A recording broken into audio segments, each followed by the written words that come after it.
masuk ya, Dokter Piprim ya. Halo Ya. dok. Tadi Halo, sempat keluar ya kedengeran dok? nggak? Udah. Saya ganti gadget, mohon dijadikan co-host lagi yang ini nih. Oh, sebentar. Oh, oke. Mas Yandri tolong. Nah, Bentar. nanti dibikin co-host. Dokter Piprim gimana Yandri. kabarnya dok? Alhamdulillah.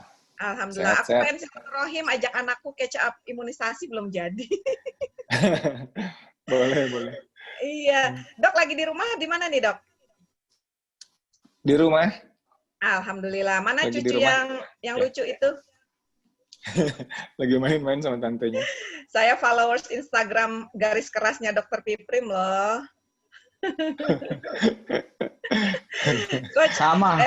Ini Dokter Piprim juga kan sudah sering banget ya jadi narasumber di seminar-seminar ketofastosis dan juga yang di luar ketofastosis. Yang aku salutnya Dokter Piprim itu kan bangga gitu ya sebagai warrior yang menjalankan low carbs sampai orang-orang yang tidak awalnya skeptis gitu ya, tidak percaya dengan low carbs, itu jadi begitu aku kasih tahu Dokter Piprim low carbs, so mereka jadi yakin gitu.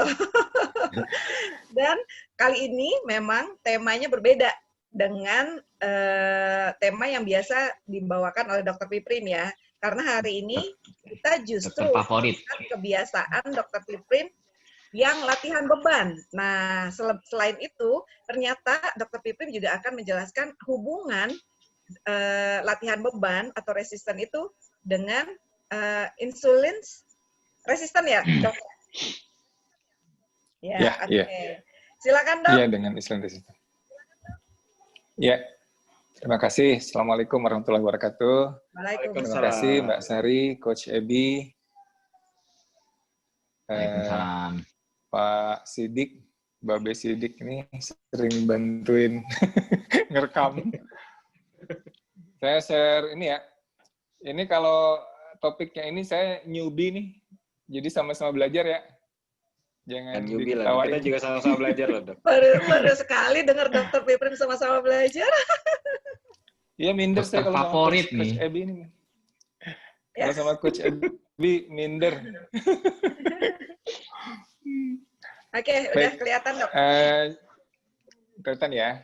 Jadi kita diskusi sebentar tentang latihan beban untuk perbaikan insulin resisten ya. Kita tahu mungkin mengulang sedikit bagaimana peran hormon insulin ya. Bagaimana insulin itu akan dikeluarkan kalau intinya adalah ketika dia dalam kondisi gula darah tinggi ya. Ini kemudian dikeluarkan insulin oleh pankreas, sel beta pankreas, kemudian insulinnya keluar, apa yang terjadi adalah gulanya diubah jadi glikogen untuk deliver ya. Untuk di sel-sel lain, insulin menstimulasi untuk uptake gula itu supaya nggak berkeliaran di darah, karena nggak boleh tinggi dalam darah, dia dimasukkan ke jaringan sel tubuh, baik otot, ginjal, maupun di lemak. Ya. Tujuannya apa? Tujuannya untuk menurunkan kadar gula darah. Jadi nanti jadi normal lagi ya.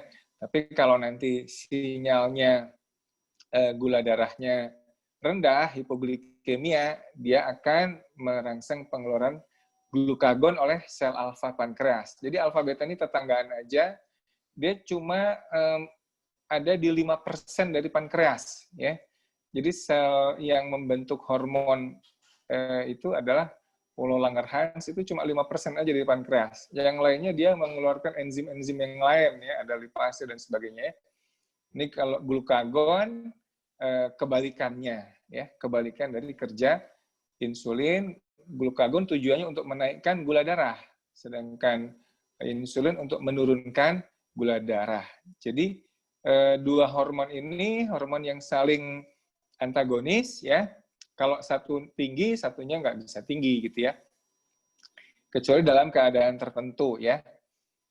Nah ini mungkin sering ngelihat slide ini, slide dari Prof. Bigman ya, bahwa insulin itu adalah hormon anabolik ya, sedangkan glukagon itu adalah hormon katabolik gitu ya pada saat fasting and burning. Burning ini pada saat dia olahraga, exercise ya. Kalau ini pada saat feeding and storing ya. Nah, ini kita manusia modern seringkali anaboliknya lebih tinggi ya. Ini juga tadi sudah dijelaskan juga insulin ini glikogenesis, protein sintesis ya. Kalau glukagon ke otot ini nggak ada sebetulnya. Kalau ini ke sel-sel lemak lipogenesis, glukagon lipolisis ya. Ke hati ini ya kita juga udah tahu. Nah, kita juga udah tahu nih kalau standar American diet ya sering makan ya itu insulinnya akan terus-menerus dalam konsentrasi tinggi dikeluarkan terus ya. Apalagi kalau makannya tinggi karbohidrat ya. Nah, ini akan ada sering insulin surge ya, pelepasan insulin yang kemudian dia akan menghambat pembakaran lemak. Ini kadar insulin ya akan tinggi terus-menerus ya walaupun dia snack juga tinggi juga ya ini terus begini. Nah, kalau insulin itu terus-menerus dalam kondisi tinggi, dia akan masuk ke dalam kondisi yang disebut dengan insulin resisten. Insulin resisten ini adalah root cause atau akar dari penyebab berbagai penyakit degeneratif di manusia modern ini ya. Kita lihat bagaimana obesitas ya, diabetes juga meningkat sangat pesat, bahkan menjadi epidemi sendiri ya.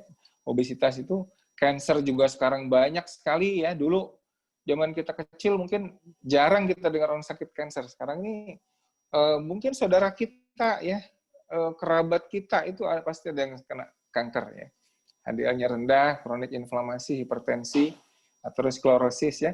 Ini adalah dari di situ-situ aja ya. Sebabnya itu aja, kelebihan makan dan terus sering makan dan salah pilih makan ya. Ini insulin resisten yang tadi juga ya banyak sekali penyakit yang disebabkan oleh insulin resisten ini pada awal mulanya ya. Tetapi anehnya ya kedokteran modern itu mengatasi insulin resisten, misalkan penyakit diabetes justru disuntik insulin gitu ya, padahal dia sudah resisten terhadap insulin ya, sebetulnya makin insulin resisten.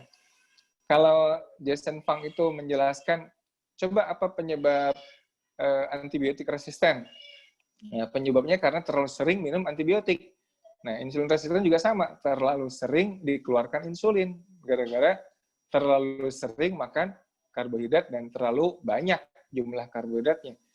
Nah, tapi ketika terapinya justru disuntik insulin dari luar, itu kan sebetulnya menyalahi hukum kausalitas dari penyebab insulin resisten itu ya.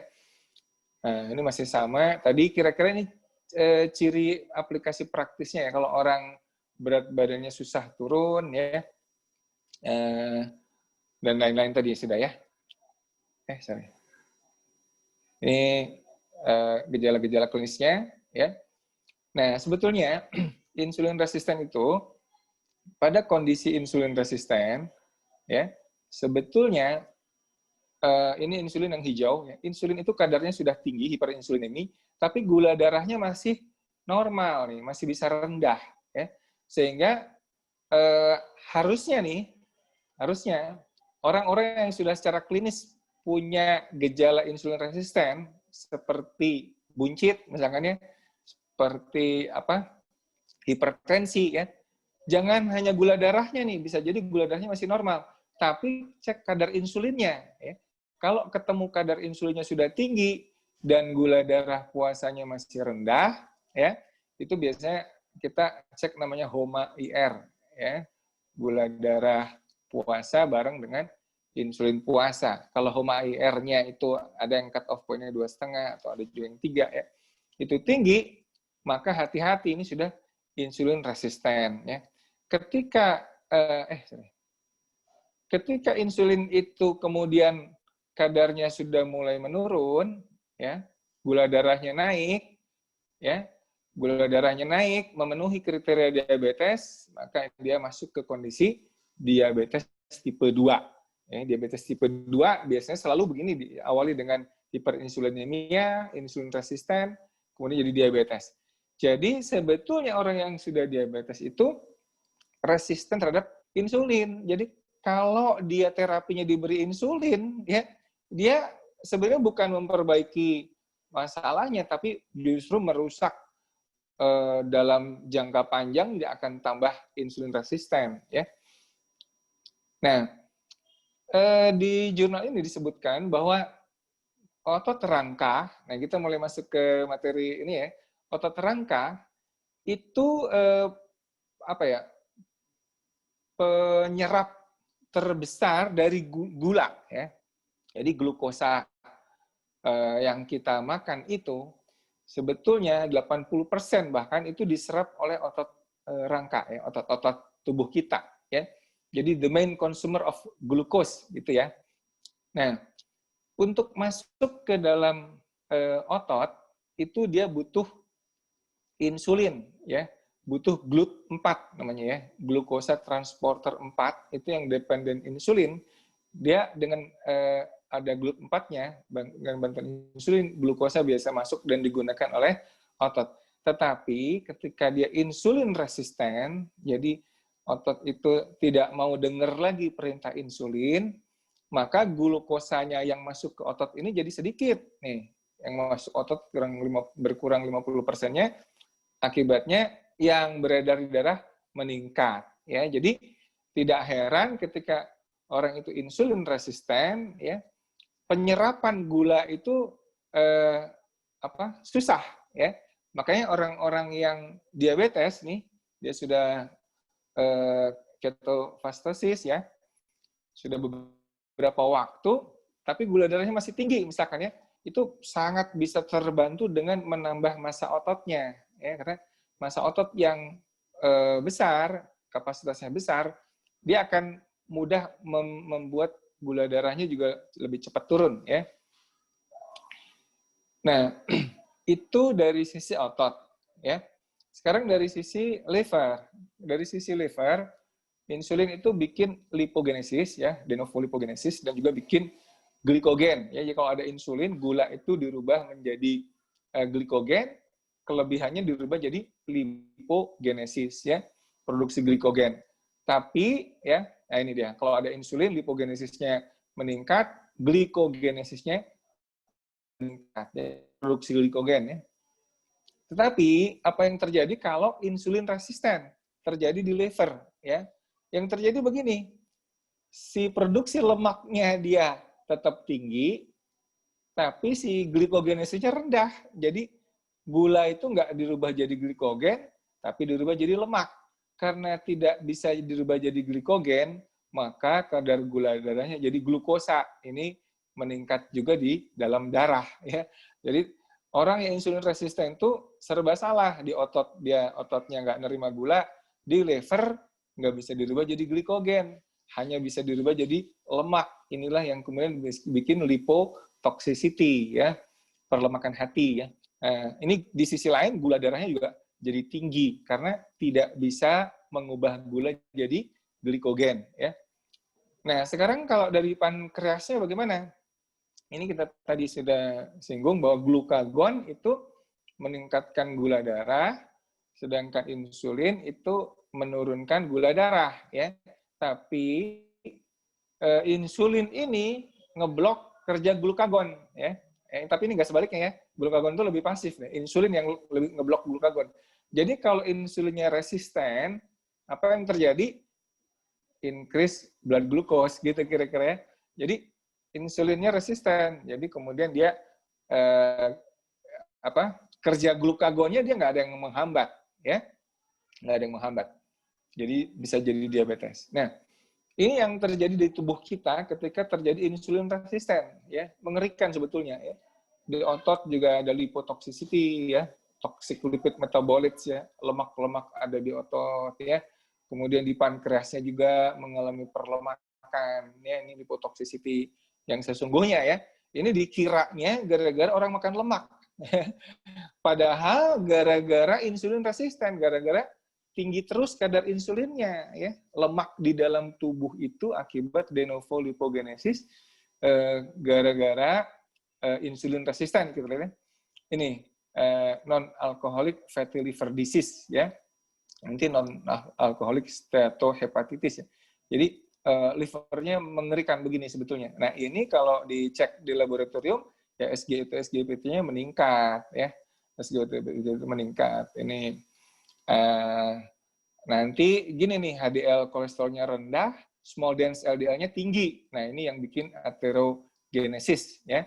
Jadi yang seperti inilah yang kemudian disalahpahami bahwa makan lemak akan bikin beginian nih ya. Makan lemak bikin beginian, padahal sebetulnya dasarnya adalah insulin resisten. Nah, kita tahu bahwa yang paling efektif dalam mengatasi insulin resisten yaitu rendahkan kadar insulinnya selama mungkin ya, yaitu dengan cara puasa. Kalau puasa pasti rendah, atau makannya dominan lemak, cukup protein dan rendah karbohidrat, karena karbohidrat adalah yang sangat berpengaruh terhadap pengeluaran hormon insulin. Nah, sekarang exercise ya. Nih di sisi ininya saya newbie ya, jadi minta tolong dikoreksi nanti kalau salah ya. Ini adalah sprinter, ya. Ini pelari maraton. Tahu bedanya kan? Sprinter itu banyak ya menggunakan intensitas tinggi ya. Jadi ini seperti body weight exercise ya. Tapi kalau maraton itu lebih ke arah aerobik ya. Nah, ini ada satu review yang membandingkan cardio vs resistance training ya. Coba kita lihat, katanya untuk menghilangkan stres, bikin happy, itu cardio ya. Katanya sepedaan itu bikin happy. Makanya orang sepedaan biasanya senang kecanduan ya, apalagi di masa pandemi ini. Terus slow aging, itu katanya cardio ya. Walaupun di sisi ini saya nggak terlalu setuju nih. Slow aging, resistance training juga slow aging ya. Slow aging juga dok, karena iya. otot juga tuh. Iya makanya. Ini nggak terlalu setuju saya nih. Tapi ini ada satu tulisan begini ya. Mungkin dia pro kardio ya. Karena perdebatan kardio dengan strength training ini nggak habis-habis ya. Nah kalau untuk fat burning dia strength training. Avoid injury, strength training. Jadi kalau yang ingin kardio gabungan dengan strength training, mungkin bisa pakai yang pakai tali tambang itu? Ya, battle rope. Nah, battle rope ya. Ya, itu pakai itu ya. Itu dapat kardionya juga. Ya. Kemudian self confidence. Self confidence ini strength training ya. Ya, dia lebih percaya diri kalau ototnya lebih gede ya. Terus increase speed endurance draw katanya. Nah, jadi otot itu bisa besar kalau ya sintesis ototnya melebihi breakdown-nya. Ya, kita tahu bahwa manusia itu ada selalu keseimbangan begini, sintesis, breakdown, sintesis, breakdown ya. Makin tua, muscle breakdown-nya lebih tinggi. Oleh karena itu orang makin tua itu ada sarkopenia ya. Untuk masa ototnya habis dia, kecuali dipakai. Ya. Dipakainya bagaimana? Ini harus ada gini nih, muscle breakdown dengan latihan dia rusak ototnya, kemudian nutrisinya bagus, sintesis terus begini ya, progressive overload gitu ya. Nah nih, jadi dia akan bisa hipertrofi. Nah, ini tadi yang disinggung-singgung ya. Siapa coach barusan lupa? Coach Rahmat. Coach Rahmat. Coach Rahmat ya. Ya. Ini nih coachnya kalau bedanya olahragawan yang non keto adapted dan keto adapted ya, bedanya jauh ya. Fat oksidasi pembakaran lemak selama exercise ya, walaupun yang highest partisipan ini yang tukang olahraga ya, ini cuma segini aja nih, 60 gram lemak per jam ya. Dibandingkan yang lowest partisipannya keto itu tinggian dia nih, apalagi kalau dia udah keto adapted nih ya. Kayak Coach Ebi itu berapa hari nggak makan? 3 hari. Segala macam ya.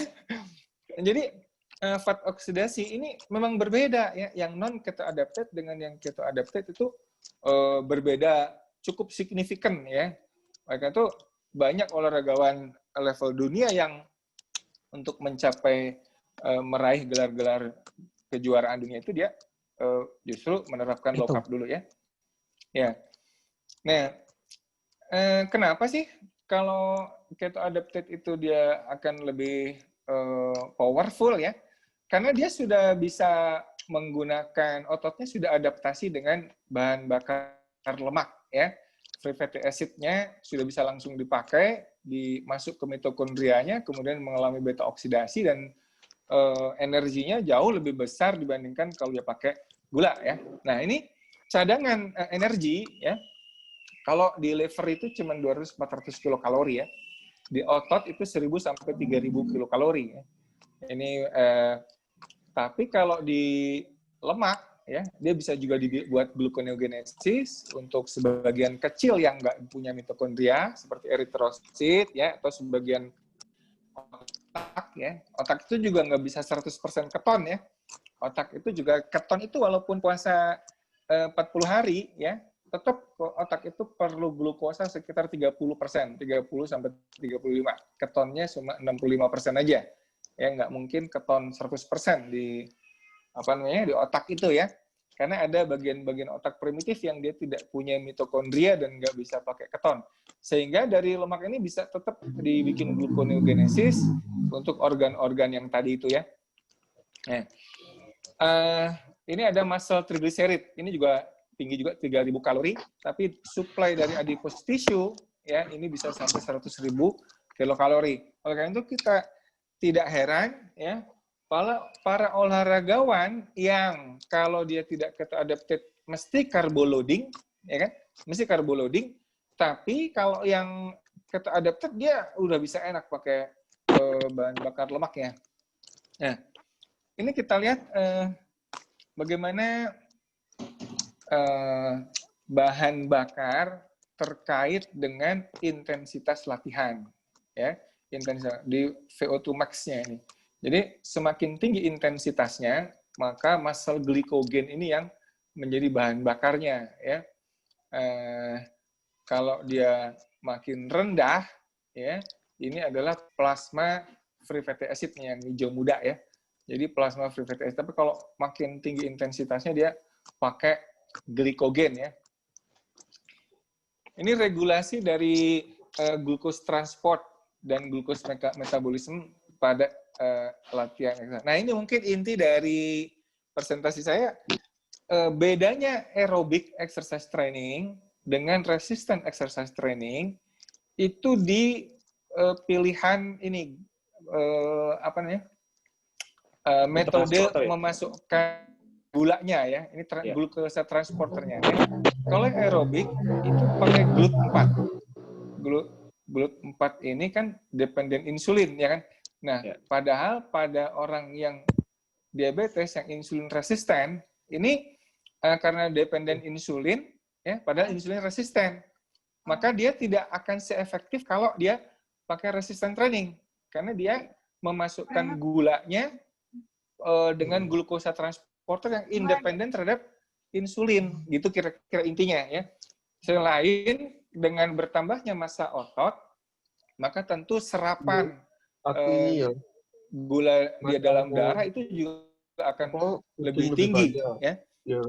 Ini GLUT4 ini insulin dependen ya. Yang lain-lainnya itu independen ya.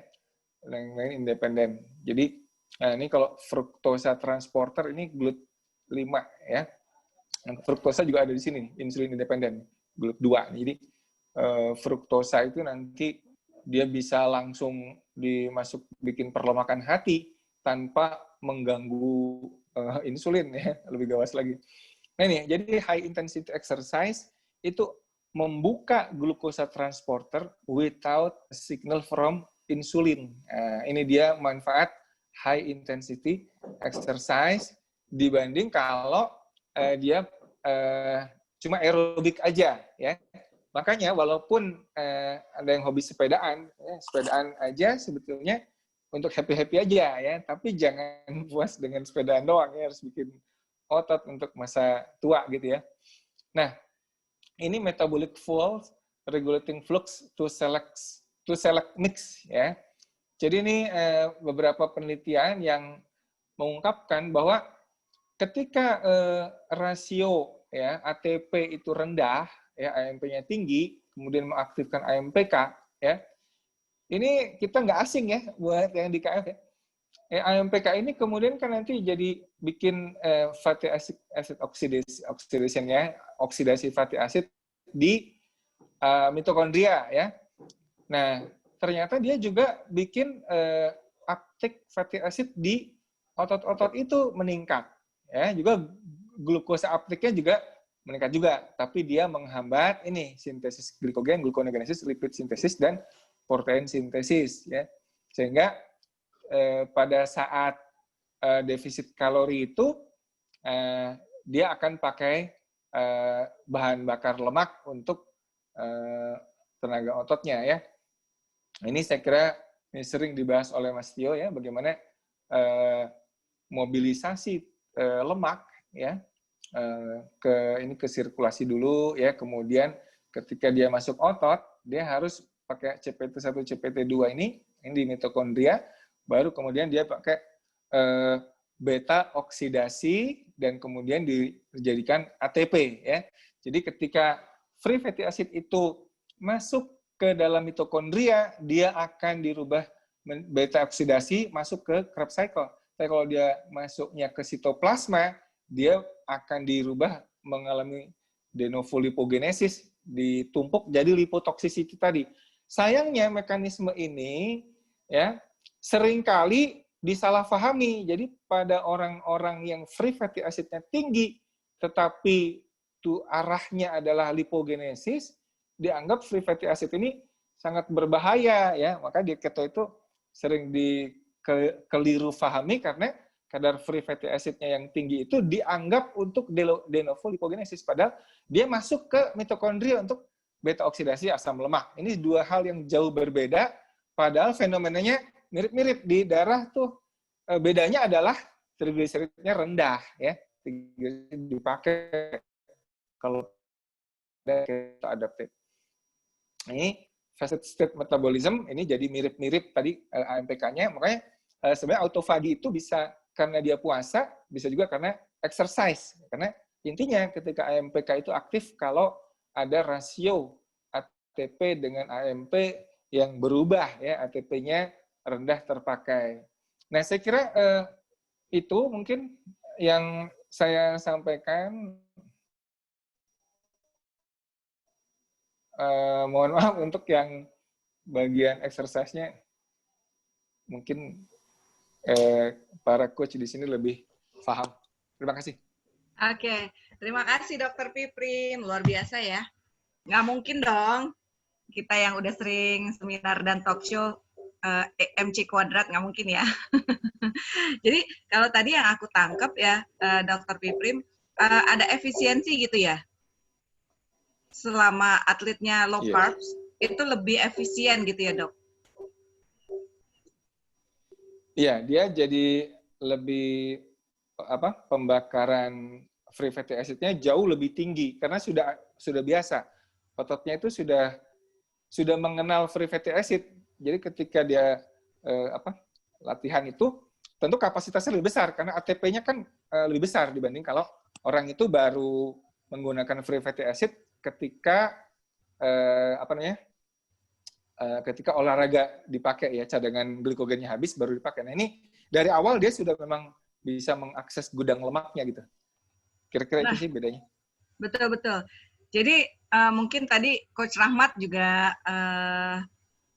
pamit karena beliau sedang ada musibah ya, baru meninggal mertuanya. Jadi seandainya menyaksikan, kayaknya ngerti banget nih penjelasan dari Dokter Piprim.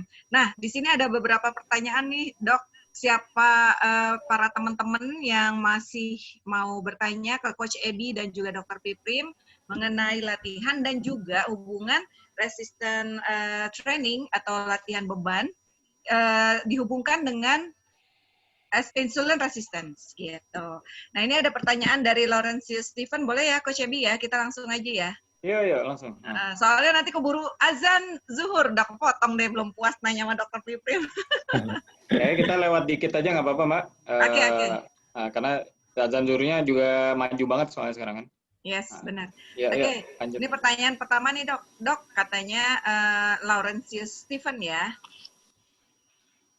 mau nanya, kalau kita makan makanan yang glycemic index-nya tinggi, seperti nasi dan kawan-kawan, itu membuat spike gula darah kita dalam sekejap naik gitu ya, dialami oleh semua orang, atau hanya orang yang pradiabetes aja? Mungkin kasusnya kalau ke anak-anak atau yang belum pernah diabetes gitu kali ya dok ya. Dan apakah kalau gangguan metabolik ini bisa di-reset atau dibenerin? Kemudian yang terakhir pertanyaannya, apakah dari yang sudah insulin resistance menjadi sensitif insulin? Makasih dok, katanya. Ya, jadi insulin spike itu akan terjadi baik pada yang insulin sensitif maupun insulin resisten. Cuman kalau yang insulin sensitif, ya kalau sesekali, ya sesekali, misalnya pada anak-anak ya, itu anak-anak kan mau makan es krim, ya, yang gulanya tinggi banget, makan cake gitu ya, dia biasa-biasa aja, happy-happy aja ya, nggak ada apa-apa, karena insulinnya masih sensitif, masih berfungsi dengan baik. Jadi tadi kerja insulin kan dia menurunkan gula darah, memasukkan sisa gula darah itu ke dalam liver jadi glikogen, ya kan, sisanya menjadi jaringan lemak ya. Tapi kan sekarang kita sudah mulai melihat anak-anak itu sudah mulai obes, ya kan?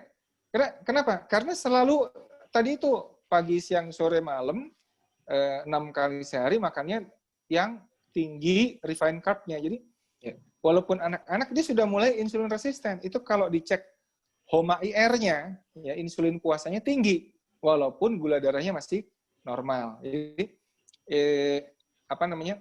tanda-tanda insulin resisten itu sebenarnya secara klinis kita sudah mudah mendeteksi ya. Kata Dr. Eric Westman dulu, berdiri aja lihat perutmu itu kalau buncit, kamu nggak bisa lihat alat kelaminmu, berarti kamu insulin resisten. Oh, indikasi buat cowok gitu dok ya. Kalau buat pria gitu dok, indikasinya lihat ke bawah. Buat pria lihat ke bawah. Nah, apalagi tadi, kalau udah insulin resisten, diterus-teruskan lagi, itu kalau berdasarkan ininya, bisa lama ya, 5-10 tahun, itu baru kemudian nanti jadi diabetesnya. Ya, bahkan bisa lebih. Tergantung dia seberapa sering dan seberapa tinggi masuk karbohidratnya terus-menerus gitu ya. Jadi butuh waktu. Tapi beruntungnya nih, itu semua bisa reverse. Nah, semuanya bisa reverse dengan cara sederhana. Bukan disuntik insulin ya, bukan insulin. Tapi di stop yang bikin insulinnya tinggi gitu. Apalagi tadi pertanyaan? Udah kejawab belum? Oke dok, jadi berarti udah terjawab semuanya dok. Bisa di reset, dibenerin ya dok. Bisa reverse. Kemudian, kecuali kalau udah gini nih, kalau udah diabetes udah komplikasi ya.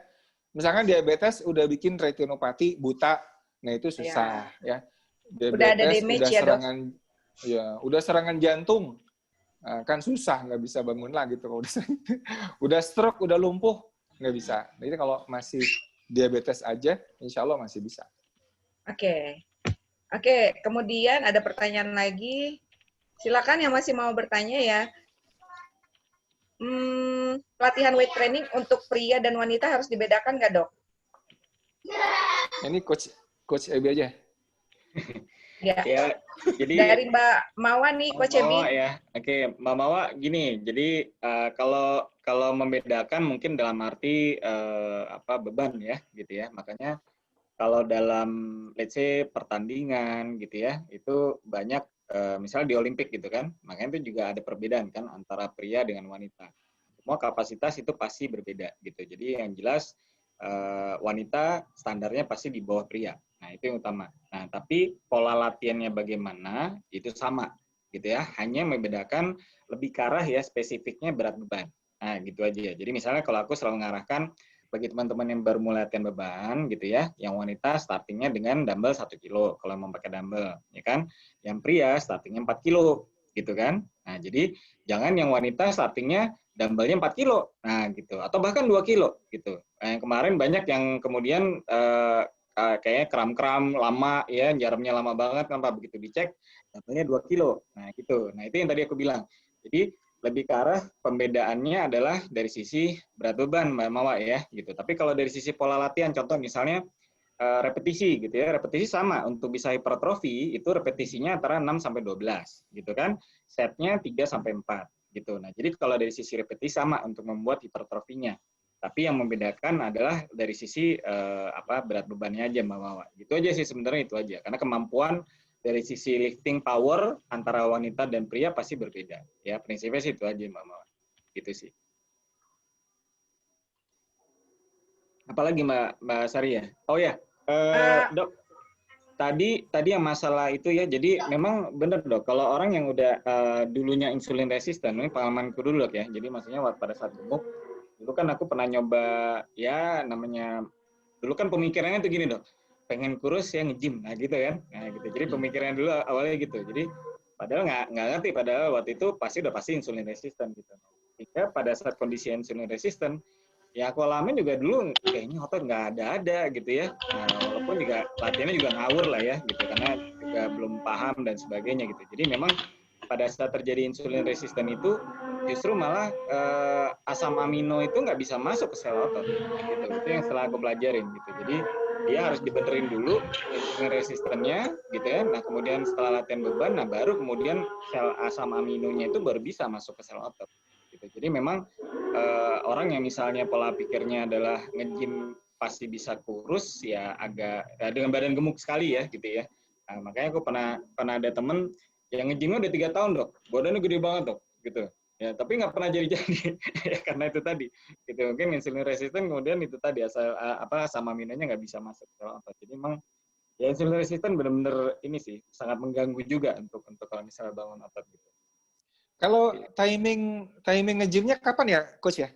Kan gini ya, kalau ada yang pendapat gini, lebih baik pada saat gemuk itu, ketika dia sudah mulai keto ya, sudah mulai KF, sudah agak adaptasi, misalkan berapa, 6 bulan misalkan ya, 3 bulan, 6 bulan, sebelum dia terlalu kurus, lalu dia nge-gym gitu, itu lebih bagus dibandingkan dia kurus dulu, baru bikin otot ya. Mana yang benar? Nah, jadi kalau menurut pendapatku ya Dok ya, jadi kalau menurut pendapatku kalau misalnya teman-teman yang baru mulai KF, ini kan ada beberapa teman-teman yang ikutan program kan di Keto Fitness, kami ada program juga untuk yang program coaching. Ada yang baru mulai KF juga langsung nih mulai latihan beban segala macam. Itu hasilnya bagus Dok gitu. Jadi karena dia sudah mulai pada saat reduction lemaknya, ya kemudian kan sudah di challenge ototnya nih, nah gitu.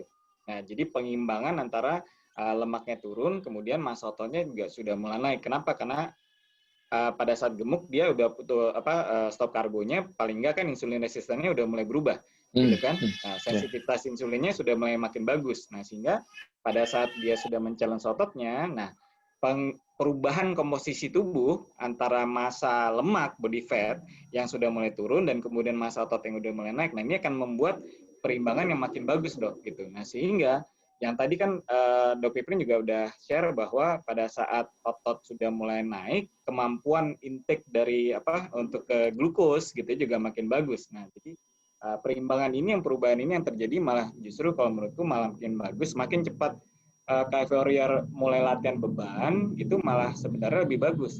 Karena yang tadi aku share di sesi awal adalah banyakkan orang kan jarang olahraga Dok di awal gitu ya.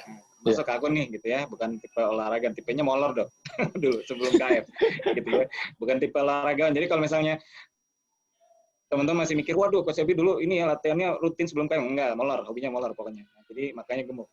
Nah jadi kenapa kok bisa cepat dan sebagainya, itu tadi jadi di sesi yang pertama aku share adalah kebanyakan teman-teman punya tipikal massa otot yang kecil. Nah karena belum pernah olahraga sama sekali, jarang lah. Nah, sehingga orang yang belum pernah jarang olahraga sebelum KF atau selama hidupnya gitu ya. Nah, itu massa ototnya kecil, Dok. Gitu. Nah, makanya banyak kecenderungan yang misalnya tahu-tahu underweight gitu ya. Kemudian mungkin secara struktur tubuh tadi aku share juga ada struktur ektomorf dan sebagainya. Kemudian kecil gitu. Nah, sehingga secara bentuk badan sepertinya jadi krempeng, kayak ceking gitu. Kayak aku dulu juga ceking banget tuh. Nah, kenapa? Karena emang ada massa ototnya, gimana pernah olahraga kok gitu.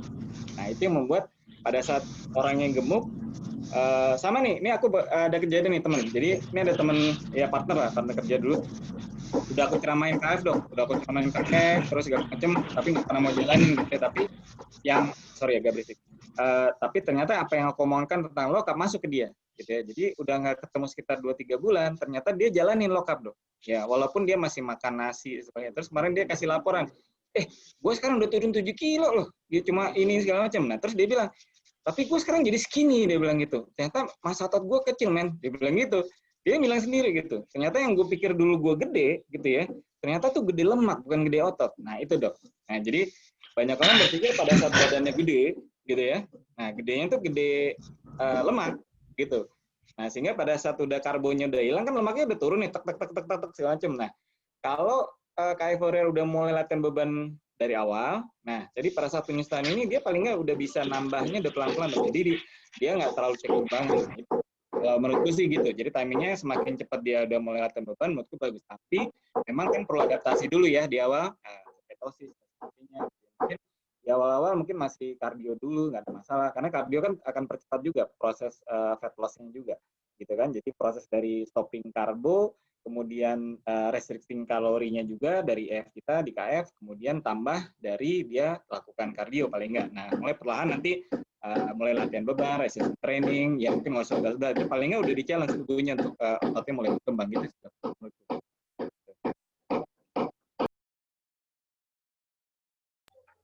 Oke. Ya, berarti pada saat proses itu sebaiknya langsung latihan beban gitu kalau menurut aku ya, Coach Ebi ya. Mbak Besidik Ya, boleh gitu. share juga dong waktu itu pas turun langsung olahraga atau gimana tuh, Mbak Besidik? Kalau saya nggak apa namanya itu nggak ada ngaruh karena saya mulai KF itu tahun 2016, saya masih belum pensiun, jadi saya memang masih aktif di lapangan. Jadi walaupun dia apa namanya itu olahraganya itu terbatas, tapi secara fisik saya pekerja lapangan yang memang butuh ini tinggi, intensitas tinggi gitu. Jadi nggak ada ngaruh-ngaruh gitu. Lah justru setelah saya pensiun ini kan nggak ada kegiatan. Lah kegiatan itu ya saya pakai menggantikan fisik saya pada saat saya kerja dulu kayak segini, tinggal saya bagi. Nah, untuk pembentukan massa otot, saya harus memberi waktu sekian jam gitu. Nah, ini yang saya atur gitu. Jadi saya walaupun dia tidak punya aktivitas rutin seperti yang dulu, tapi kapasitas fisik saya masih tetap stabil gitu. Itu Ya, yang saya berarti jalankan. menjaga grafiknya jangan menurun gitu berarti ya, Mbak Besidik ya. Minimal bisa datar. Yes. Tapi kalau dia memang bisa naik gitu dengan ketosis yang lebih baik gitu, kenapa tidak, kan begitu. Nah ya, apalagi ini seperti Coach Rahmat tadi dalam presentasinya, ini kan menantang gitu. Kalau memang ada rezeki, ya insya Allah ini tantangan yang luar biasa gitu. Babe tertantang, Babe. Ya, Dokter Piprim juga dong, Dokter Piprim. Dokter Piprim ada. Insya Allah.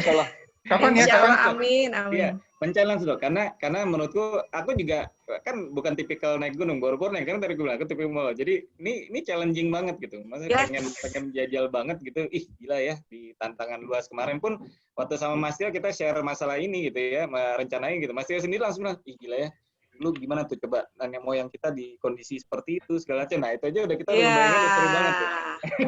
Gitu. Nah tadi kan aku nih kebetulan lagi di rumah mertua ya, suamiku lewat, aku bilang ini udah fix loh latihannya setelah Idul Fitri, bener nih kita mau ke Everest, insya Allah aku udah dapet ACC. Alhamdulillah, mudah-mudahan saling mendoakan kita dimudahkan bareng-bareng kita naik ke Gunung Everest. Amin. Oke, mungkin ada pertanyaan tadi, ada Mbak Sinta raise hand tadi. Mbak, ini ada Kung Rudi mau nanya langsung voice. Hai Kung. Iya, boleh. Monggo Kung. Kung. Mic-nya langsung di unmute aja Kung. Aku mana? Gayanya sih udah keren ya, kayak itu rider sepeda. Assalamualaikum warahmatullahi wabarakatuh. Waalaikumsalam warahmatullahi wabarakatuh. Untuk Dr. Piprim, Coach Ebi, dan yang lainnya, saya tidak bisa sebut satu persatu. Jadi gini permasalahan, saya ingin bertanya. Saya ini adalah pasca CABG. Mungkin Dr. Piprim tahu.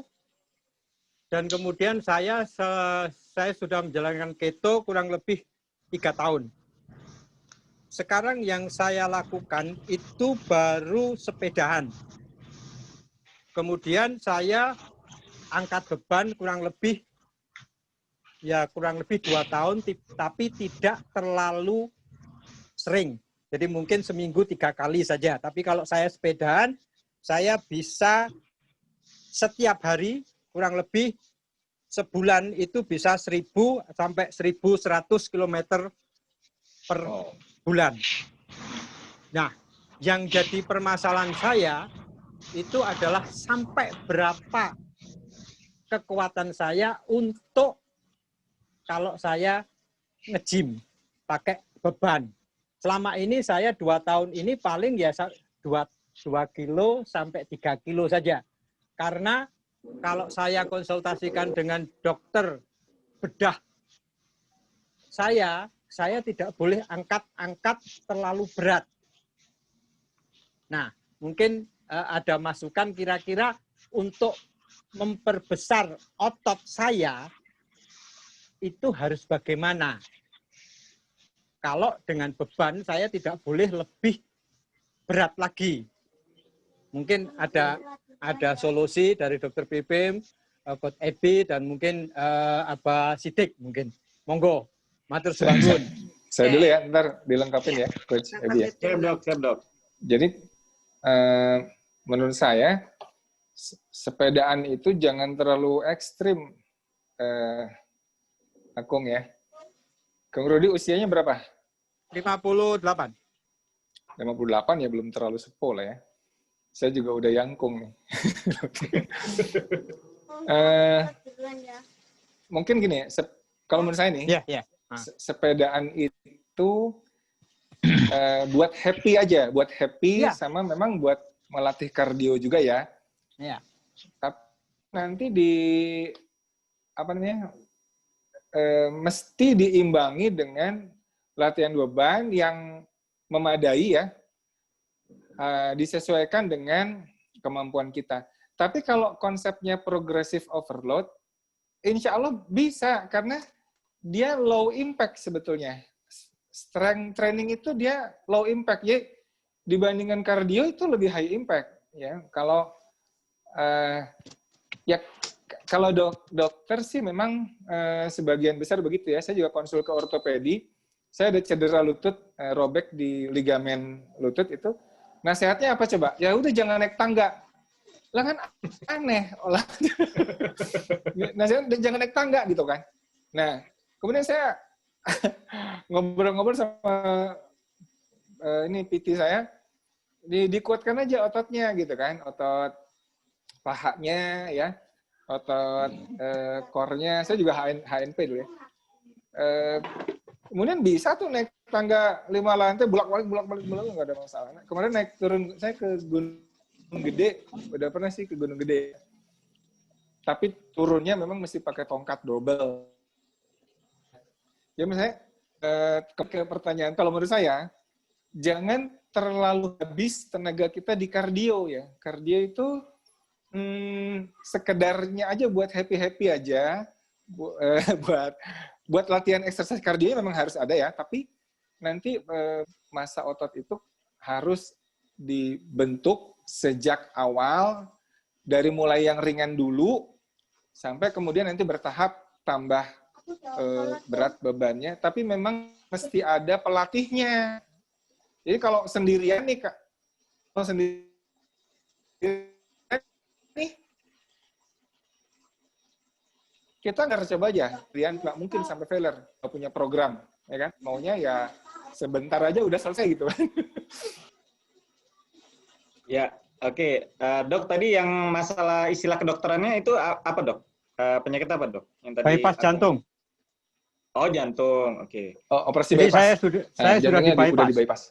Oh bypass, oke bypass ya, oke bypass. Kalau bypass aku paham Kung, karena almarhum bapakku bypass Kung. Nah jadi, oke jadi gini Nah. Kung, kalau saranku tadi udah nambahin dokter Piprim, jadi yang benar yang pertama adalah jangan terlalu banyak kardio banget gitu ya. Bukan berarti nggak boleh kardio ya Kung. Nah, jadi kalau mungkin saranku yang pertama adalah goes itu kan bagus sebenarnya. Jadi sebenarnya goes itu kombinasi antara kardio dengan latihan otot lower body. Nah, tetapi goesnya juga harus di-challenge. Jadi maksudnya kalau memang melatih otot lower body-nya lebih bagus, ya karena kalau goes itu udah jelas otot bawah ya, itu bermain, ya paha depan, quadricep, paha belakang, hamstring, kemudian lebih lagi betis, ya calf. Itu udah pasti tuh. Itu akan terlatih terus-menerus. Tapi juga harus di-challenge dalam arti kalau memang melatih lower body-nya lebih bagus dari sisi goesnya adalah contoh misalnya naik mendaki, nah gitu. Kemudian speed atau gearnya, gearnya mungkin yang lebih berat dan sebagainya, jangan terlalu ringan. Nah, jadi harus di-challenge juga dari sisi itunya. Nah, gitu. Kalau mau melatih dari sisi otot lower body-nya. Nah, akan tetapi kalau lower body aja harus diimbangi dengan upper body-nya, Kung. Nah, jadi upper body-nya harus dilatih juga. Nah, kalau pertanyaan tadi Kung Rudi berapa beban sampai maksimalnya segala macam, ya sebenarnya kuncinya adalah progressive overload, berarti beban yang meningkat, tapi yang jelas adalah harus dirasakan. Jadi kunci utama kita melatih beban adalah bebannya tidak boleh terlalu ringan, tapi juga tidak terlalu berat. Nah, itu kuncinya di situ. Jadi misalnya kalau kita latihan laki nih, misalnya dumbbell, let's say 4 kilo di awal. Nah, 4 kilo mungkin terasa masih berat kan untuk pemula. Nah, kemudian dalam waktu 2 minggu karena udah sering berlatih terasa lebih ringan. Nah, kemudian boleh naik. Nah, tapi naiknya itu harus bertahap. Jadi nggak ujuk-ujuk naik atau langsung dumbbellnya 10 kilo. Nah, itu akan kaget ototnya. Jadi naiknya contoh misalnya naiknya per 2,5 kilo. Jadi misalnya naiknya ke 7 kilo. Nah, itu nggak apa-apa. Nah, sampai batas berapa dumbbell yang bisa digunakan, ya kalau menurutku kalau dalam usia Kung Rudi, ya memang nggak usah terlalu berat, nggak apa-apa. Karena bisa dikombinasi dengan kita bicara volume adalah repetisinya dibanyakin, Kung. Jadi misalnya, contoh nanti mungkin Kung Rudi udah bisa dumbbell sampai 10 kilo misalnya, gitu ya. Nah, 10 kilo kuat dan sebagainya, tapi main repetisinya diperbanyak. Nah, contoh misalnya bisa main namanya model GVT ya, German Volume Training, misalnya 10 kali 10.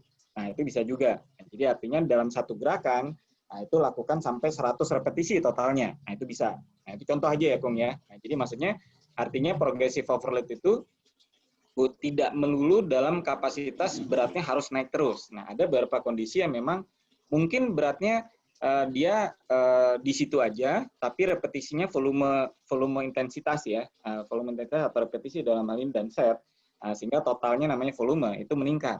Nah, itu juga bisa, Kung. Nah, jadi kalau menurutku ya, dengan kondisi Kung Rudi sudah bypass segala macam, menurutku karena setauku karena mama ayahku juga dulu bypass. Bypass itu mohon dikoreksi ya, Dok Piprim ya. Nah, kalau bypass kan salurannya baru nih. Nah, jadi sebenarnya kan jalurnya baru nih, Kung. Nah, jadi beda. Jadi intinya sebenarnya memang akan bisa lebih bagus lagi, tapi memang harus dilatih. Kalau memang bypassnya sudah lama, harusnya udah bagus. Nah, tapi tinggal menyesuaikan.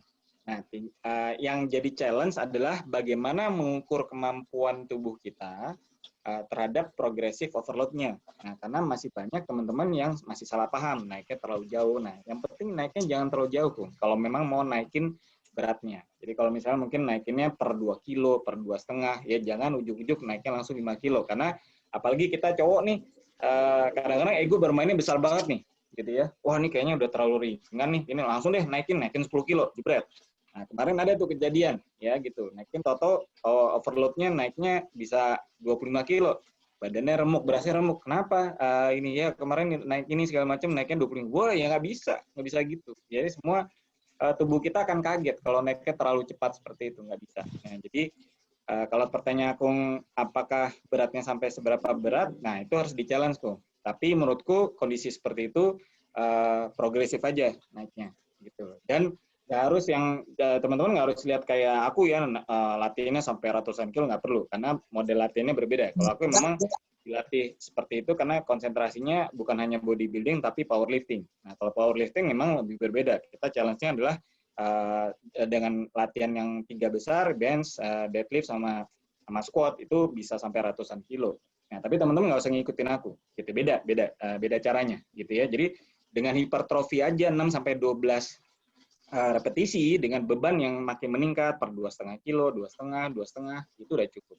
Ya, kayak sharingnya Dokter Ita kemarin kan, Bu Dok kita aja dengan dumbbell 15 kilo aja wanita udah kuat. Nah, itu kan udah luar biasa progresnya. Nah, itu mungkin dari aku tambahannya gitu, Kong. Gitu ya. Mungkin permasalahannya adalah bukan di jalurnya, tetapi ketika saya kadang-kadang ketakutannya itu ketika saya ngangkat berat, itu klaim yang ada di bahu saya, dada saya ini kadang-kadang takut lepas atau jepat atau jahitannya, ya begitulah. Kadang-kadang itu yang menjadi itu. Kalau salurannya insya Allah dengan saya sepedahan ketinggian itu paling saya tidak bisa lebih dari 120. Jadi kan ketika 120 itu turunnya sudah cepat sekali. Dalam beberapa detik itu sudah kembali normal lagi. Berarti jalur itu sudah bypass benar. Tidak ada ini. Cuma yang ketakutan saya itu ketika ngangkat agak berat itu terus cepat atau gimana itu yang kadang-kadang menjadi momok saya. Nah, saya kadang-kadang berpikir begini, kalau misalnya saya tidak terlalu bebannya, tetapi pakai karet yang resisten itu, apakah upaya itu bisa juga memperbesar otot? Itu kan risikonya lebih sedikit dibandingkan dumbbell yang berat misalnya begitu. Ya, jadi kalau misalnya pakai resistant band, sebenarnya polanya hampir sama aja. Cuma posisinya kelebihan resistant band itu adalah latihannya tidak harus melawan. Berat ya? Ya, gini, Kong. Jadi kalau resistant band itu kelebihannya dibandingkan dengan dumbbell adalah resistant band latihannya tidak harus vertikal arahnya. Nah, jadi kalau dumbbell itu kita harus melawan gravitasi. Makanya semua gerakan latihan dumbbell itu gerakannya dari bawah atas, semua gitu. Nah, kecuali kalau resistant band gerakannya bisa horizontal. Ya bisa cuma misalnya chest press begini sambil duduk boleh gitu, bisa seperti itu gitu ya. Nah, tapi kalau dumbbell memang harus melawan gravitasi karena memang seperti itu karakternya. Nah, itu aja beda. Kalau misalnya dari sisi beban, nah itu bisa ditambah dari jumlah karetnya. Jadi kalau yang disediakan di Keta Fitness kan rata-rata itu cuma 5 karet, nanti kalau misalnya udah berasa ringan, ya nambah lagi. Tapi kalau 5 karet aja sebenarnya untuk cowok udah cukup berat. Mulainya untuk cowok itu 3 karet dulu.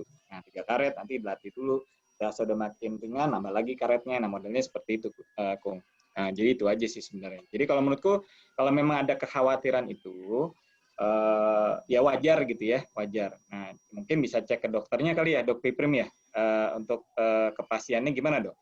Iya. Kalau dokter pasti. Ini saya baca jurnalnya nih ya. Ini saya baca jurnalnya nih ada ya, efek pasca operasi CABG dengan resistant training ya. Jadi di sini sih justru malah bagus, dia bisa mempertahankan functional capacity pada saat awal pasca operasi dibandingkan orang yang tidak olahraga resistant training. Yang olahraga 59%, kalau yang nggak olahraga 50%. Kan lumayan tuh beda ini ya, artinya 9%. Kalau beda 9%. Kalau di sini kan resistant training itu banyak caranya ya. Tadi ada bisa TRX, bisa betul. Resistant band, bisa apa gitu. Jadi kalau saya sih justru malah bagus mempertahankan ininya. Digabung aja kardio sama resistant trainingnya, tapi mesti ada gitu loh. Jangan betul. Ada. Jadi kalau menurutku Kong gini Kong, kalau menurutku ya Kong, jadi karena Akong Rudi udah seneng goes segala macam, yang pertama itu tadi ngelatih otot lower body-nya supaya bisa lebih challenging adalah itu tadi gear-nya mungkin ini segala macam, jadi lebih tanya. Jadi intinya adalah otot lower body-nya sebenarnya Akong Rudi sebenarnya sudah bagus gitu ya, karena udah kombinasi sama cardio. Tinggal sekarang Akong Rudi mengkombinasikan dengan upper body-nya. Nah, jadi latihan upper body mulai dari dada, kemudian bahu, ya lengan, nah itu udah mulai dilatih. Nah, model latihannya terserah, bisa body weight yang jelas, atau latihan mungkin nggak harus pakai dumbbell, boleh, Kung. Jadi misalnya latihan pakai body weight dulu, contoh misalnya push up.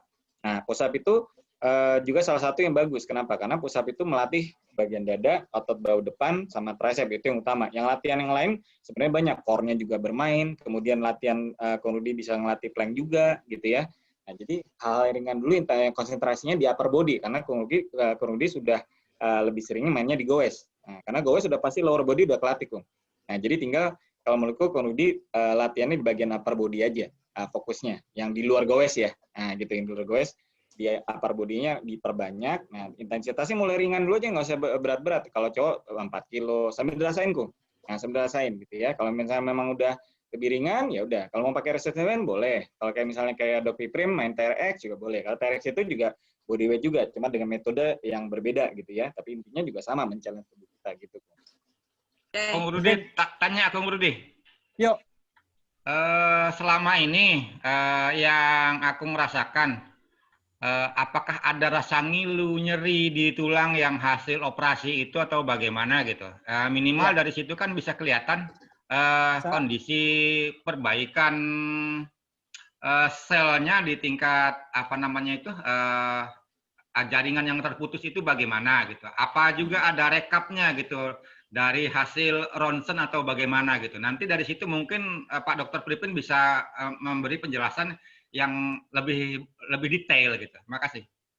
Ya, terima kasih. Jadi mungkin saya ini kekhawatiran saya itu mungkin berlebihan atau tidak, tapi karena saya terus terang saja, sejak saya sebelum pasca operasi sampai selesai operasi itu tidak pernah ada keluhan apapun.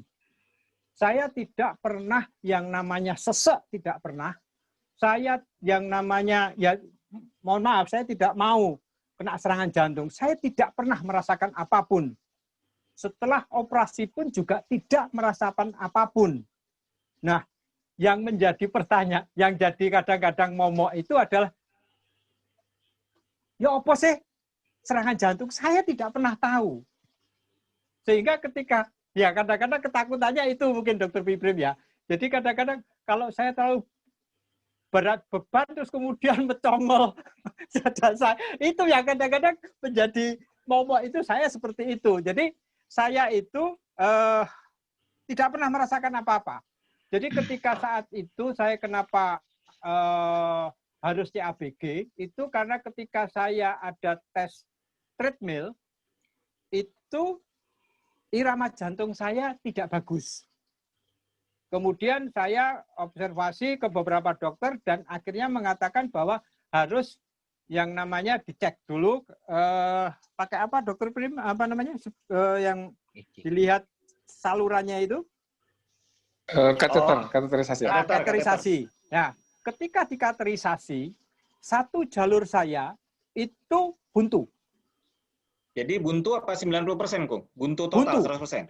Buntu total. Oke, 100%. Nah, kemudian saya bertanya, kalau buntu total berarti saya ini mestinya harus sesek. Yeah. Pada seminggu sebelum saya kateterisasi, saya sepeda 65 km tidak ada masalah. Oke. Nah, keterangan dokter mengatakan bahwa di tubuh saya, di jantung saya tumbuh labirin. Mungkin Dr. Pipin tahu labirin itu bayangannya adalah pohon beringin, di mana pohon beringin itu akarnya menjalur ke bumi. Nah, itu ke tubuh saya. Sehingga menurut dokter, Pak Rudi ini karena labirinnya berjuta-juta, maka oksigen dan darah itu masuk lewat labirin itu. Sehingga Pak Rudi tidak merasakan apa-apa. Nah, ini yang menjadi, sampai sekarang saya tidak pernah merasakan yang namanya kok sesek segala macam, itu tidak pernah. Ya alhamdulillah. Tapi kan bisa saja kadang-kadang langsung tak mati gitu kan. Nah, itu yang kadang-kadang ya namanya orang ya pasti, wajar sih kekhawatiran ya Kung ya. Kekhawatiran nah, wajar. Kekhawatiran ketika misalnya saya angkat berat beban karena terus terang saja teman-teman saya yang CABG kalau sepedaan banyak. Tapi kalau yang angkat berat, tidak ada satupun. Mungkin ini sih, jangan fokus di berapa beban yang mau diangkat dulu. Ya, karena kan kalau latihan kan kita juga, kalau orang latihan beban itu kan sebenarnya nggak cuma dilihat bebannya benar. Ya Coach ya. Tapi yang dilihat juga formnya juga kan. gitu loh. Nah, sebenarnya Kalau sebenarnya saya gini. selama ini repetisinya saja. Jadi saya Iya. tetap main 2 kilo, 3 kilo, tapi Jadi repetisinya tak, 50, 50, Takut. 100 gitu aja. takutnya gini, Kung, takutnya fokus di beban tapi formnya salah, akhirnya jadi malah cedera. Itu sih. Kung, gini Kung, kalau dari sisiku gini Kung, sebenarnya Ah. kalau ketakutannya Kung Rudi terhadap latihan beban nanti kenapa-napa, sebenarnya tidak apa-apa. Kenapa? Karena Kung Rudi sudah buktikan bisa goes. Nah, sebenarnya kalau goes sendiri, kayak tadi aku bilang, itu sudah ada latihan bebannya di bagian lower body. Nah, gitu loh. Jadi yang tadi aku bilang, jadi sebenarnya yang Kung Rudi sudah lakukan sekarang, itu juga sudah termasuk latihan beban, walaupun kombinasi sama kardio ya.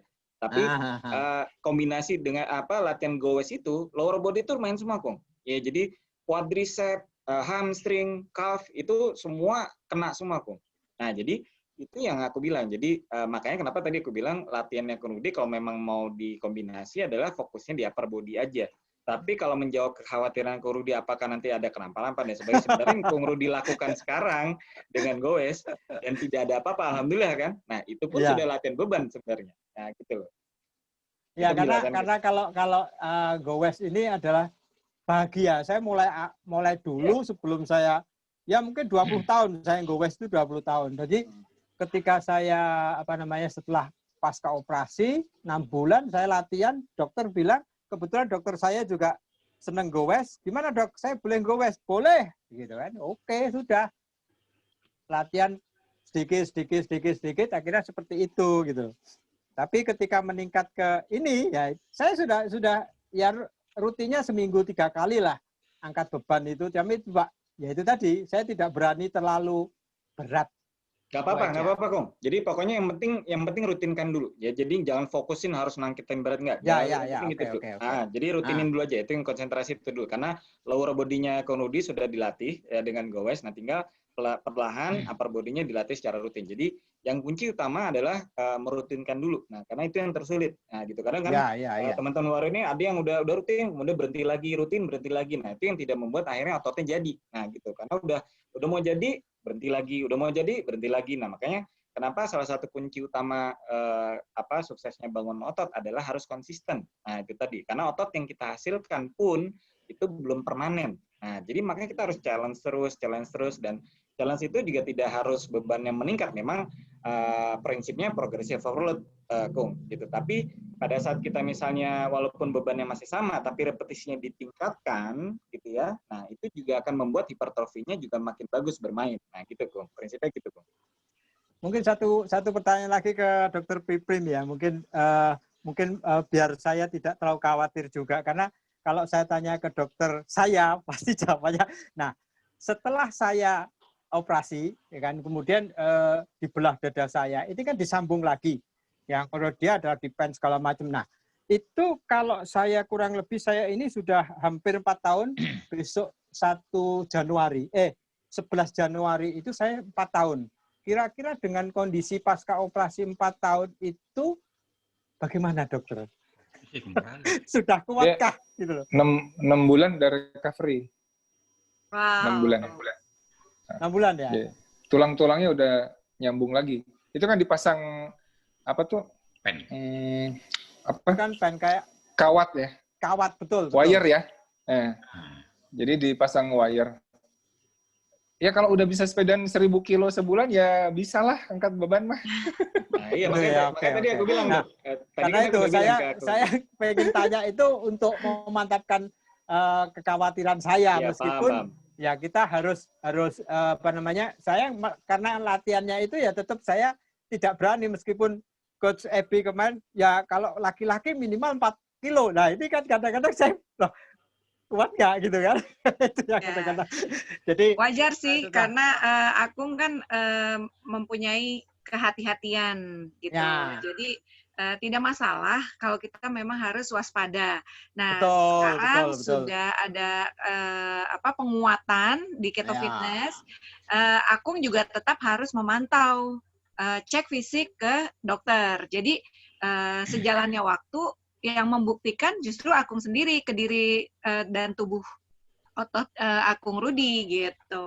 Nah, saya ini kalau sekarang ini terus terang saja, saya ini sudah sejak pandemi ini tidak pernah ke dokter lagi dan saya sudah tidak minum obat sama sekali. Nah, Kurang lebih sudah 2 tahun. Nah, kalau misalnya saya ditanyai ke dokter, kemudian, lah kamu enggak minum obat? Enggak. Loh, repot juga gitu kan. oke, terima kasih Akung ya. Ya, sudah pokoknya saya bismillah mudah-mudahan. Bismillah, Kong. Bismillah. Ya, Bismillah. Aku yakin Nah, aman kok. karena itu Bisa, saya pengen ngomong ini menguatkan diri saya setidaknya Yes. seperti itu Yes. gitu kan. Ya. Menguatkan diri saya dengan penopang teman-teman di Keto Fitness gitu. Betul. Karena memang support system itu paling utama, Akung. Kita Ya, saling ya. dukung, saling menyemangati, dan saling menginspirasi. Terima kasih banyak loh, Akung, pertanyaannya. Coach Ebi, Oke, terima kasih semuanya Dokter Pipin. sama-sama. Ya. Oke, ini mau kita sudahi atau masih boleh lebih? Nih ada pertanyaan yang khusus Ya, nggak apa-apa. Kita lebih dikit Dr. deh. Piprim. Karena mumpung ada Dokter Piprim, pertanyaannya makin banyak nih. Iya, untuk kita mulai pagi. Biasanya kalau Dokter Piprim malam, selesai tengah malam. Dok, boleh nanya lagi ya, Dok ya? Iya, gimana? Oke, ini ada Mbak Sinta. Katanya dia mau menanyakan tentang insulin resistant. Silakan nih, Mbak Sinta. Di open mic-nya. Halo dokter, Assalamualaikum warahmatullahi wabarakatuh. Waalaikumsalam warahmatullahi wabarakatuh. Ya. Dok, sebelum saya kan sudah KF 6 bulan, jadi sebelum KF itu saya didiagnosis prediabetes. Nah, setelah KF 6 bulan ini, memang sempat di bulan keempat dengan bulan kelima itu, kalau saya nggak sengaja itu, mesti nggak sengaja minum yang ada gulanya, ada karbonnya terlalu tinggi, itu saya mesti demam malamnya. Nah, ini saya bulan ke-6, saya tidak memakai gula sweetener sama sekali. Sudah, saya lihat memang badan saya lebih terbentuk, walaupun saya sudah jarang latihan sama Coach Ebi. Saya termasuk golongan sembunyi ya, Coach Ebi ya. Nanti saya datangnya udah jadi ototnya. Jadi sudah terbentuk, cuman saya pengen tahu, saya taunya saya itu sudah bebas resisten itu, saya akan harus tes apa? Itu yang pertama. Terus yang kedua, dari segi fisik gimana? Karena saya baru dapat jadwal tahunan untuk tes itu bulan Januari besok. Cuma kemarin saya udah EKG, yang kemarin dikatakan apa jantungnya bermasalah, ini sekarang EKG-nya sudah masuk ke normal. Alhamdulillah kemarin karena EKG jadinya saya cuma penasaran tentang insulinnya, karena rumah sakitnya belum berani ngambil darah saya, belum berani untuk tes secara keseluruhan seperti kalau dulu kan jadwalnya kami itu kan kenanya bulan Oktober, sekarang dimajukan di bulan Januari atau Februari. Terima kasih. Ya, ini mungkin Bu, untuk tahu kita itu ada di mana sekarang gitu ya. Dan kira-kira 6 bulan lagi kita kemana gitu kira-kira ya.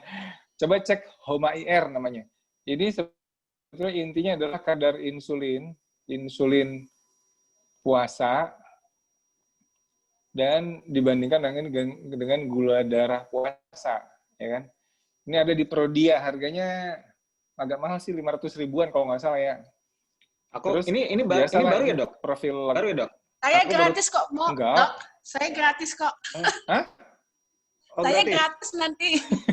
Enggak masalah. Kok bisa? Oh ya udah. Ini cek ini nih, coba di screenshot. HOMA-IR, triglycerid, HDL, HB1C. Nah, kalau mau cek peradangannya, boleh ini nih, HSCRP. Gitu ya.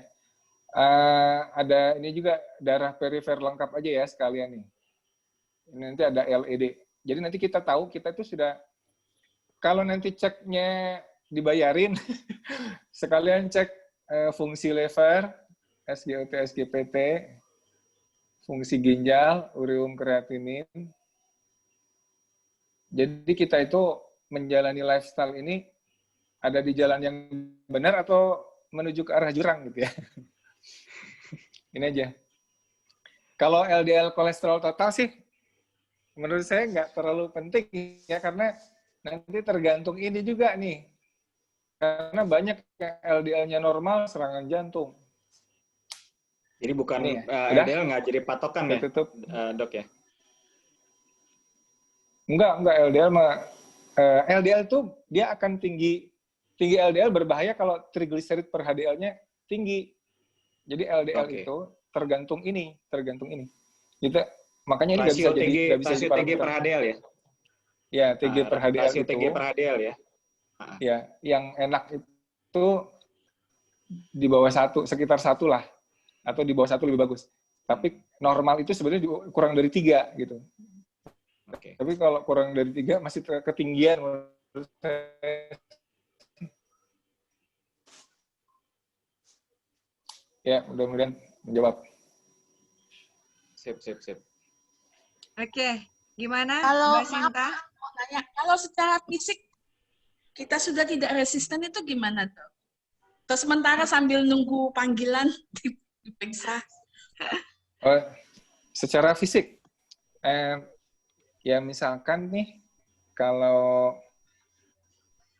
itu aja parameter sindrom metabolik aja, lingkar perut, ya kan? Terus ya itu sih nggak bisa kalau secara fisiknya ya itu yang buncit tadi. Tapi kalau udah kurus, kita udah sejauh mana posisi kesehatan kita, memang harus dari lab tadi itu untuk melihatnya ya. HOMA-IR kalau mau tahu ini insulinnya sekarang udah rendah belum, cek HOMA-IR itu sangat sebetulnya kalau mau lihat ini kalsifikasi di jantung itu juga bisa dicek skor kalsium di jantung kita, itu juga bisa membantu melihat. Oke, ya. Mbak Sinta, jelas Mbak? Oke, Mbak Sinta. Terima kasih.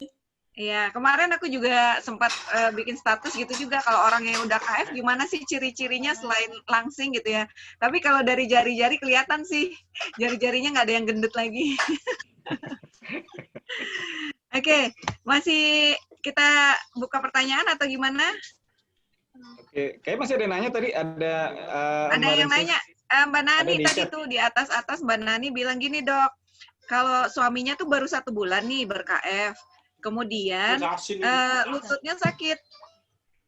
Udah gitu lututnya sakit dan akhirnya olahraganya hanya upper body aja. Itu nanti bisa berubah nggak secara fisik, Dok?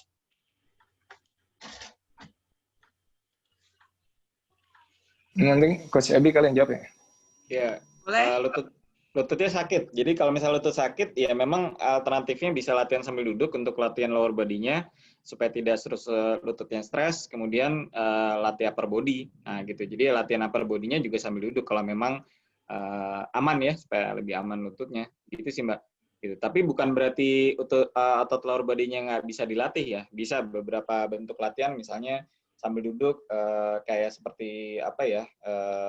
Ya pokoknya sambil duduk bisa tuh, latihan quadricep, hamstringnya bisa sambil duduk ya, tapi bentuknya agak sedikit berbeda, nah gitu ya, kurang lebih gitu. Tapi yang jelas upper body, upper body latihan misalnya sambil duduk, latihan overhead press atau yang ya pokoknya semua upper body bisa dilatih gitu sambil duduk, gitu sih intinya. Mungkin saya tambahin ya, dulu saya lunges aja sekali aja nggak bisa saya, lunges itu, karena ya sekali aja nggak bisa dulu, karena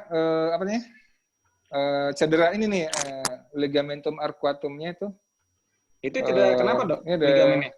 Ligamennya cedera kenapa dok? Karena main futsal, terus jatuh, terus ya itu bengkak ya.